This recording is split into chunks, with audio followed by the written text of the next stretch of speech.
అందరూ ఒకే మెథడ్లో మర్డర్స్ చేస్తున్నారంటే ఏదో మోటివ్ ఉంది. చేయి ముందు పెట్టు. చూపెట్టు.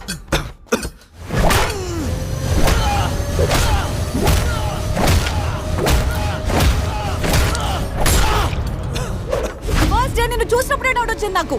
ఒక పోలీస్ ఆఫీసర్ వేనా నువ్వు?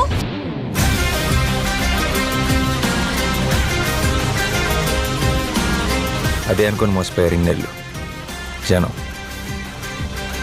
మీకు చూపిస్తా ఒరిజినల్.